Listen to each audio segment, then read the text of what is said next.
રફતાર એટલે ન્યૂઝમાં આપનું સ્વાગત છે। બોટાદ જિલ્લામાં 24માં શાળા પ્રવેશોત્સવ અને કન્યા કેળવણી મહોત્સવનો હર્ષોલ્લાસભેર થયો પ્રારંભ। શિક્ષિત અને વિકસિત ભારતના નિર્માણનું એક મજબૂત પગથિયું બોટાદ જિલ્લાના લાઠીદળ ગામે પ્રભારી સચિવ BA શાહના હસ્તે ધોરણ 1 અને ધોરણ 9માં વિદ્યાર્થીઓનું સ્વાગત। રાજ્ય સરકાર દ્વારા પ્રગતિનો પ્રવેશોત્સવની થીમ સાથે તારીખ 23 થી 25 જૂન દરમિયાન શાળા પ્રવેશોત્સવ 2026 અને કન્યા કેળવણી મહોત્સવનું આયોજન કરવામાં આવ્યું છે, જેના ભાગરૂપે બોટાદ જિલ્લામાં 24માં શાળા પ્રવેશોત્સવનો ઉત્સાહભેર પ્રારંભ થયો હતો। સમગ્ર જિલ્લામાં નવપ્રવેશી બાળકોનું ઉષ્માભર્યું સ્વાગત કરી તેમને શિક્ષણના મુખ્ય પ્રવાહ સાથે જોડવામાં આવ્યા હતા। આ અવસરે બોટાદ જિલ્લાના પ્રભારી સચિવ BA શાહે લાઠીદળ ગામની કેન્દ્રવર્તી શાળા, પરા પ્રાથમિક શાળા, સ્વામિનારાયણ હાઈસ્કૂલ તથા કન્યા વિદ્યાલય ખાતે ઉપસ્થિત રહી બાળકોને શાળામાં પ્રવેશ અપાવ્યો હતો। બાળકોના ચહેરા પર ઉત્સાહ અને આનંદ શિક્ષણ પ્રત્યેના ઉજ્જવળ ભવિષ્યની આશાઓને પ્રતિબિંબિત કરતો હતો। ગુજરાતના તત્કાલીન મુખ્યમંત્રી અને દેશના વર્તમાન વડાપ્રધાન નરેન્દ્રભાઈ મોદીના દૂરંદેશી નેતૃત્વ હેઠળ શરૂ થયેલું શાળા પ્રવેશોત્સવ અને કન્યા કેળવણી અભિયાન આજે શિક્ષણ ક્ષેત્રે જન આંદોલનનું સ્વરૂપ ધારણ કરી ચૂક્યું છે। છેલ્લા 2 દાયકાથી વધુ સમયથી ચાલતું આ અભિયાન રાજ્યમાં શૈક્ષણિક જાગૃતિ, શાળા પ્રવેશ દ્વાર અને કન્યા શિક્ષણ ક્ષેત્રે નોંધપાત્ર પરિવર્તન લાવવામાં સફળ રહ્યું છે। આજનો શાળા પ્રવેશોત્સવ માત્ર બાળકોના શાળામાં પ્રવેશનો કાર્યક્રમ નથી, પરંતુ વિકસિત ભારતના સંકલ્પને સાકાર કરવા માટેનું મહત્વપૂર્ણ પગથિયું છે। શિક્ષણ દ્વારા સશક્ત સમાજ અને આત્મનિર્ભર રાષ્ટ્રના નિર્માણના માર્ગને વધુ સુદૃઢ બને છે। બેટી બચાવો, બેટી પઢાઓ, વિદ્યાર્થીઓના ડ્રોપ આઉટ રેશિયો ઘટાડવાથી લઈ સર્વસમાવેશક શિક્ષણ સુધીની વિવિધ પહેલો શિક્ષણ અને નારી સશક્તિકરણ પ્રત્યે સરકારની પ્રતિબદ્ધતાને ઉજાગર કરે છે। કાર્યક્રમ દરમિયાન બાળકોને શૈક્ષણિક કીટ, પાઠ્યપુસ્તકો તથા અન્ય શૈક્ષણિક સામગ્રીનું વિતરણ કરવામાં આવ્યું હતું। સાથે જ વાલીઓને દીકરીઓના શિક્ષણનું મહત્વ સમજાવી તેમને ઉચ્ચ શિક્ષણ સુધી પહોંચાડવા પ્રેરિત કરવામાં આવ્યા હતા। સરકારની વિવિધ વિદ્યાર્થીલક્ષી યોજનાઓની માહિતી આપીને દરેક બાળકને ગુણવત્તાસભર શિક્ષણ ઉપલબ્ધ કરાવવાનો સંકલ્પ વ્યક્ત કરવામાં આવ્યો હતો। આ પ્રસંગે પ્રભારી સચિવ BA શાહે શિક્ષણના મહત્વ અંગે માર્ગદર્શન આપતા જણાવ્યું હતું કે રાજ્યમાં વર્ષ 2003ના સમયગાળા દરમિયાન શાળાઓમાં ડ્રોપ આઉટ રેશિયો વધુ હોવાથી તેને અટકાવી નહિવત કરવા તત્કાલીન મુખ્યમંત્રી અને વર્તમાન વડાપ્રધાન નરેન્દ્રભાઈ મોદીએ શાળા પ્રવેશોત્સવ કાર્યક્રમોની શરૂઆત કરી।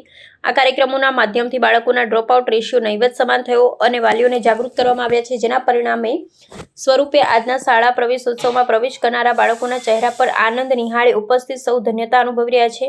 આજનો શાળા પ્રવેશોત્સવ પ્રગતિનો પ્રવેશોત્સવ બન્યો છે। આજના કાર્યક્રમમાં જિલ્લા પુરવઠા અધિકારી અર્જુન ચાવડા, આગેવાન પારુલબેન પટેલ, આંગણવાડી સુપરવાઇઝર પટેલ, ICDS અધિકારી પરેશભાઈ રાઠોડ, સ્કૂલ મેનેજમેન્ટ કમિટીના અધ્યક્ષ અશોકભાઈ, CRC મહેશભાઈ, લાઠીદળ ગામના સરપંચ જોશનાબેન, દાતા રસિકભાઈ, અગ્રણી જયંતિભાઈ, કલ્પેશભાઈ સહિત મોટી સંખ્યામાં વિદ્યાર્થીઓ, વાલીઓ અને ગ્રામજનો ઉપસ્થિત રહ્યા હતા। રિપોર્ટર પ્રતાપ મહેતા। વર્ષો પહેલા લગભગ 2002-2003ના વર્ષો દરમિયાન જ્યારે આપણા રાજ્યમાં શિક્ષણ ક્ષેત્રે ડ્રોપઆઉટ નોંધપાત્ર હતું, એટલે કે શાળામાં દાખલ થયા પછી વિદ્યાર્થીઓ મોટા પ્રમાણમાં શાળા છોડી જતા હતા અને તત્કાલીન માનનીય મુખ્યમંત્રી શ્રી અને હાલના માનનીય વડાપ્રધાન શ્રી માનનીય નરેન્દ્રભાઈ મોદી સાહેબને જ્યારે તેઓ આ રાજ્યના મુખ્યમંત્રી શ્રી હતા તે વખતે તેમને ધ્યાન પર આવ્યું કે આ એક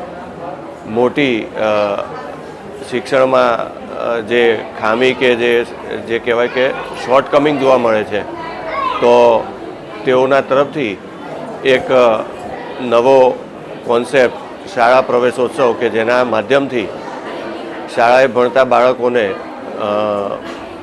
ખૂબ જ સારી રીતે આવકારવામાં આવે, વાલીઓ અને બાળકોની હાજરીમાં શાળા પ્રવેશોત્સવની ઉજવણી કરવામાં આવે અને એના કારણે લોકજાગૃતિ વધે અને શિક્ષણ પ્રત્યે વાલીઓને પણ રુચિ કેળવાય અને વાલીઓનો અભિગમ પણ શિક્ષણ માટે બદલાય અને એમ કરવાથી ડ્રોપઆઉટ નોંધપાત્ર માત્રામાં ઘટાડો થઈ શકે તે આશયથી આ શાળા પ્રવેશોત્સવનું આયોજન શરૂ કરવામાં આવેલું અને આજે આટલા વર્ષો પછી એનું પરિણામ જોઈ શકાય છે કે ડ્રોપઆઉટ લગભગ શૂન્યની આસપાસ જ રહે છે અને આ જે પરંપરા છે એને આપણે જાળવી રાખી છે અને એના ભાગરૂપે હું બોટાદ જિલ્લાના પ્રભારી સચિવ તરીકે આજે લાઠીદળ ખાતે આ શાળા પ્રવેશોત્સવ કાર્યક્રમમાં આવ્યો છું અને ખરેખર ખૂબ ગર્વ અને ધન્યતાની લાગણી અનુભવું